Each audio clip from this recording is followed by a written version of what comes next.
Hi, welcome everyone. I'm Chuck Martin, and with me today is Chuck Salvo, the Chief Operating Officer of the Advanced Air Mobility Association. Welcome, Chuck. It's great to be here, Chuck. I appreciate it. It's easy to remember your name. Yes, likewise. So tell me about what AAMA is and where it came from. Yeah, the Advanced Air Mobility Association was really born from the idea that there is a lot of individual industry going around about these new advanced air products like eVTOLs and drones and all sorts of things that were happening in that world.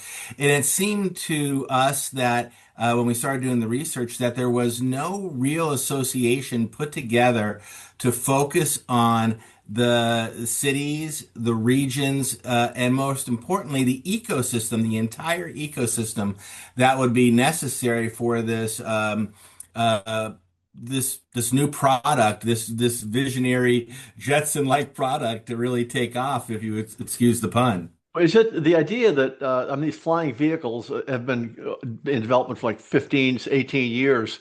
Is it that they're just coming to market now and there's no place for them to go? Well, I think what we started seeing when we were doing the research, and we took a lot of time to really stand up the organization because we really wanted to make sure that we were listening to the voice of the cities and listening to the voice of the operators and the manufacturers and the aero, the vertiport, which is like the airports for these vehicles, and all these operators were out there, and a lot of them were independently going to the cities, and saying, "Hey, we're the one. We're the one that's going to make this happen." And in reality, I mean, nothing against them, but it's taking a long time to get this product, to get all the different authorities, getting all the different safety rules. We're not even at the stage yet where we're really talking to the communities and their worries yet. So that's where we found our sweet spot to be, is that the cities really needed a non-biased, non-profit organization to really get with them and help them understand what advanced air mobility is, but also to educate them and the potential ecosystem coming into that market as to how to serve that specific market.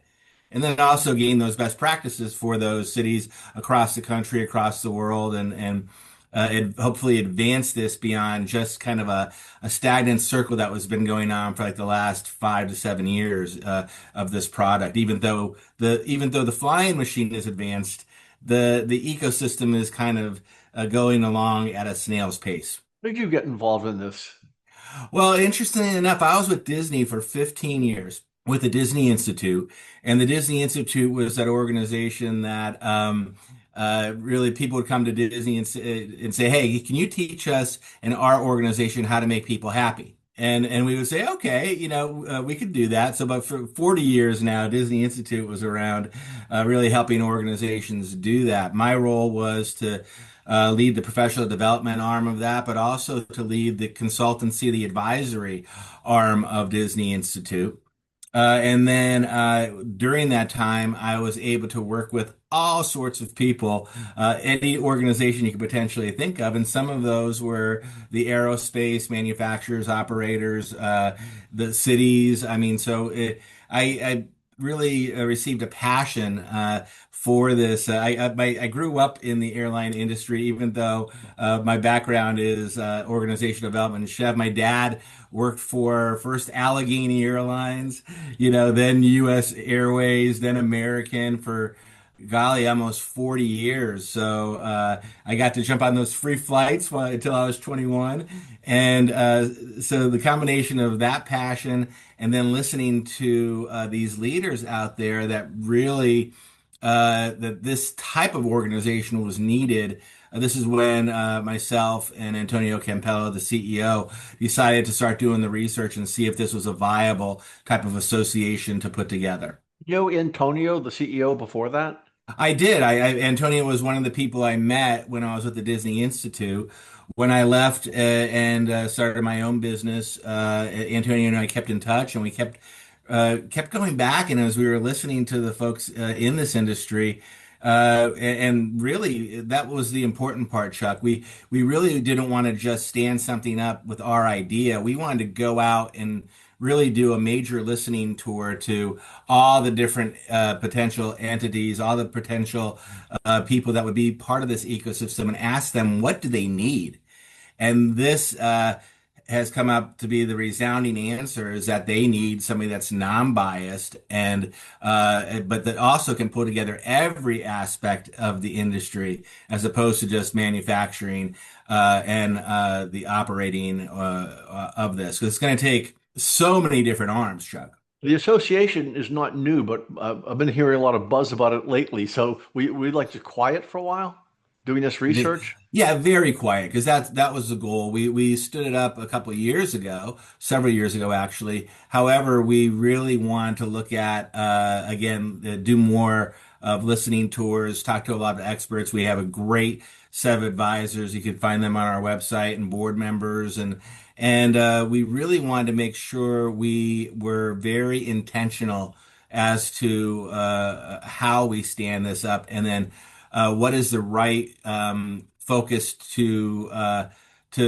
center our support on, and that's where we landed on the cities, the regions, the states, because in talking to them, there's just such a vast gap in the needs for those, and even this sounds very odd for an association like ours to say, but some cities aren't ready for it or don't need it or shouldn't be ready for it, or maybe they're ready for just the different arms of it, like first responders or safety and security, right? Or inspections. So there's so many different avenues now that are starting to form. Yet again, we really think that there is a need to put together an educational forum that allows for that ecosystem to network, engage, share best practices, all that. This organization is nationwide. It is nationwide. So are you finding similarities or differences with some of the challenges from coast to coast, as it were? Oh, yeah, without a doubt. Lots of similarities. Again, with the one being that, uh, we don't understand the terminology and the need of it. All the cities are working on mobility, and then how does something like this interact with the other mobility issues of a city or and the workforce needs of a city? So or a region or a state even. So that is where we really feel that the major voice kept yelling out to us, and so you'll see in a lot of our work that that's really what we're centering on. Although, as you mentioned, now that we have officially launched it over the last several months to membership, now we're seeing a really a good response, and we're now starting to grow our membership relatively fast, which is nice to see after so many years of research. See this market nationally as competitive? Like there's one region competing against another, or does the region tend to simply look at itself to say this is what we should do when we don't care what others are doing? Well, I think there's a combination of that. I mean, there's always good competition with that. However, and there's some cities that are definitely well advanced and have been working on this for many years. I mean, the government just put out a project that picked several cities to really focus in on that, or Florida was chosen with one of those was as a test site for this type of program. And you're in Florida? However, I think what we heard from all those cities and regions that are competitive is that they could really use somebody to pull them all together where they could all talk in a similar forum and understand, ask questions, and gain best practices. So that is definitely one of the aspects that we will do. We will definitely have different forums that allow us to put together those groups that have like needs, or even groups that need to hear from the different aspects of the ecosystem so they can be properly educated. Where do you see this market going? Do you see it growing rapidly? Is it going to be slow? Is there going to be some areas take off and some don't? What does it kind of look like overall? Well, it's I don't want to use the stagnant. I think there's been steady. I like to use the term like it's a slow moving bulldozer. By no means is it a sprint right now. It definitely is advancing while the technology advances. However, with government regulation and safety and noise and the actual communities that these will be involved in are obviously need to be educated also. And we do need to have uniform answers to those questions. So we want to be careful. I think when the electric cars started, if you remember, there was like multiple power plugs that they were using. And therefore, that became very difficult. We want to learn from other technologies like that and help this ecosystem, this industry to come up with standardized types of approaches so it could be friendly for anywhere, anytime once you start operating it. What do you see as some of the biggest early challenges that cities and regions are facing? Is it just knowledge? Yeah, well, I think knowledge and also with that knowledge, uh, what what's right for my city, what's right for my state, what are the tools that this technology can it be used for? I mean, the sexy part of it was the Jetson taxi with the four people fitting in it and it being autonomous. And yeah, I mean, they have the technology to do that now. However, from a scale perspective, how much is it going to cost? It's only four people. What can it carry? What are the safety issues? What are the noise issues? Like I said. So, I mean, you're already starting to see these units being used and tested for cargo, for delivery of safety in a first responder situation where they might not be able to get there. So, it'll be fascinating to see. So I think that aspect of it might move quicker, where there's this very clearly defined need and with a proven test record to it.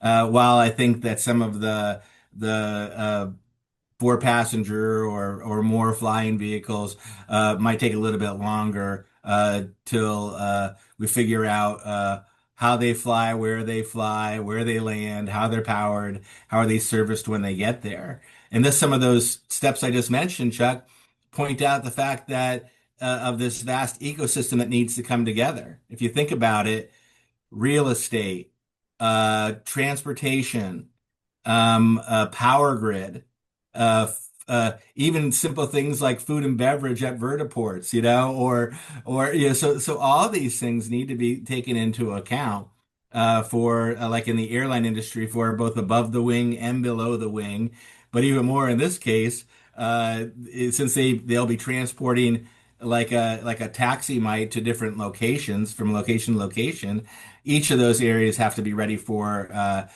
takeoff and landings in those areas. You mentioned cargo and drones, as everyone knows, are becoming very public these days, moving small things and moving big things. So drones you see as part of this as well? I do. I think that, although our focus is focused on more of the manned vehicles, we clearly have seen that drones are playing a part in that and that there's an overlap. So I definitely think there is a home for the drone industry and drone operators in our industry. So final thoughts on AAMA and membership and what people should do. Yes, I mean, definitely go to aamax.org. That's aamax.org and look for the information there. There's multiple different membership areas from corporate to academic to even government type of membership that you can join from. You'll keep an eye on our site, bookmark that because now we're starting podcasts, we're starting webinars. So we're really ramping up our education arm as we move into this new phase of really launching this wonderful association. Forward to watching the progress. And Chuck, thank you so much for joining us. Great stuff. My pleasure, Chuck. Thanks for being a wonderful voice for us.